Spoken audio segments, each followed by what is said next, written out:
El aporte de la política. Descubre el verdadero sentido de la política, el poder y la democracia. Y como todos los miércoles ya tenemos en línea a Gabriel Reyes, profesor de posgrado, especialista en opinión pública y comunicación política. Sus redes sociales, @greyesg, tanto en Twitter o X e Instagram, @greyesg. Y pues todo el panorama político internacional se está moviendo muchísimo. Nos costó decidir de qué vamos a conversar esta semana y preferimos irnos a Argentina, ¿no? Con lo sucedido pues allí en Argentina. Y bueno, y lo que está por suceder, porque muchas expectativas.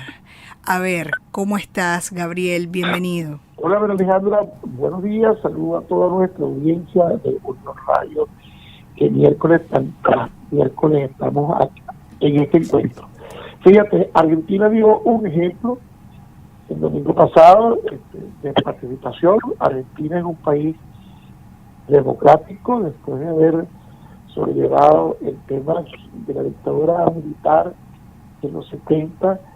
Argentina ha consolidado una democracia participativa y eso se validó el día domingo cuando la gente salió a la calle a seleccionar sus candidatos. Yo quisiera hacer un análisis más detallado en otro programa porque todavía para el día de hoy existe dentro de la misma Argentina varias corrientes de opinión sobre el análisis de los resultados. Pero quiero hacer un inciso sobre lo que es el fenómeno electoral de Javier Milei en este proceso que pasa para una segunda vuelta que será en noviembre, y lo interesante que es una propuesta que es totalmente disruptiva. Lo voy a hablar desde la perspectiva del mercadeo político, desde la perspectiva de la comunicación política, porque muchas veces pensamos que el candidato que tiene más oportunidades es el que más se parece a lo que la gente cree que quiere. Pero en algunos ambientes hay veces que es necesario que una candidatura disruptiva aparezca, porque no solamente lleva un mensaje diferente a todos los demás, sino que el tono del mensaje mismo,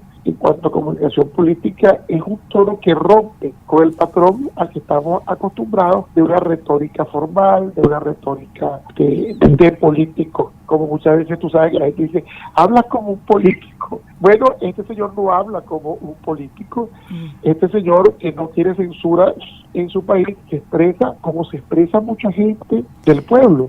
Claro, pero Gabriel, permíteme interrumpirte un poco porque también estas son cosas de cuidado, ¿no? Porque desde nuestro lado, que sabemos cómo es el manejo político, cómo es el deber ser de muchas cosas, pues a veces este tipo de personajes y discursos llaman la atención porque se hacen propuestas que si no se alcanzan, ¿no? Y que parecieran inalcanzables, pueden decepcionar y llevar a la desesperanza a un país que también ha venido de traspiés en traspiés. Entonces, porque no es bueno una cosa ni la otra, ¿no? Como lo dices. Y después el tema del partido político, el respaldo, el equipo de gobierno, la seriedad que eso debe tener. Pero yo no estoy entrando en el tema de su propuesta de gobierno todavía, a la que voy a entrar, sino sencillamente desde la perspectiva de la comunicación política.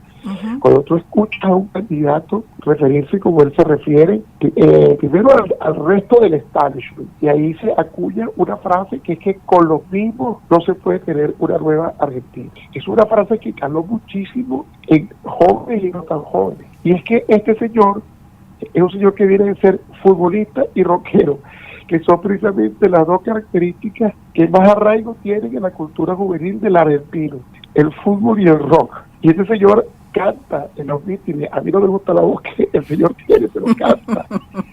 Y precisamente es tan disruptivo que en sus cantos lo que hace es concentrar el descontento masivo hacia el sistema político para posicionarse como el reseteador de la política en Argentina, y es lo que ha logrado. Ahora, su planteamiento, y ya entro un poco más en lo que tú decías, porque me estás refiriendo primero a la comunicación política, si es factible, si es probable o no que él lleve a cabo lo que está anunciando. Bueno, mira, más allá del que grita cosas locas y canta y baila, Milei es un economista, reconocido como economista, como buen economista, y como tú bien has señalado, una de sus debilidades es que pareciera que no tiene mayor respaldo, digamos, de organización para poder llevar a cabo el cambio tan profundo que está planteando Exacto. en Argentina. Pero es que la factibilidad o no de su programa de gobierno ya es otro análisis muy diferente, porque hay que esperar primero que gane en una segunda vuelta,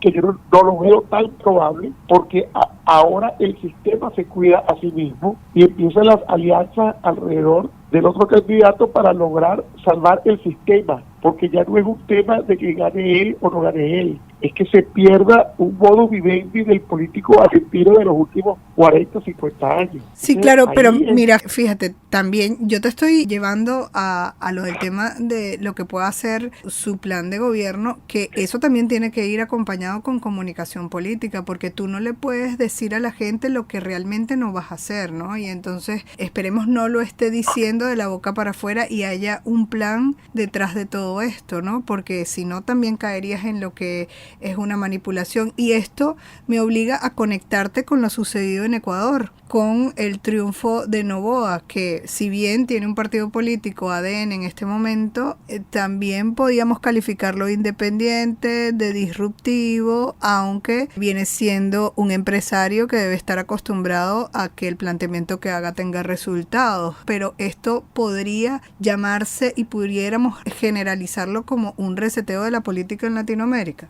yo creo que lo que hay es un gran hastío de los países a través de sus electores expresan la necesidad de un cambio en la forma como se hace política. En los albores del siglo XXI, Guillermo O'Donnell escribió un artículo que mencionaba un par de veces en nuestro programa, que se llama La democracia delegativa, que recuerdo Guillermo O'Donnell, argentino, decía que llega un momento en que los electores delegan en la clase política su propio futuro y dejan de participar y consideran que la política es un tema de los políticos. Y eso fue un fenómeno que ha ocurrido en América Latina tal vez los últimos 30 años, 10 que observó O'Donnell y 20 posteriores. Pero de 4 años para acá se ha visto una serie de países donde electoralmente, de tiranía democrática, comienzan a aparecer candidatos que son aclamados masivamente porque su mensaje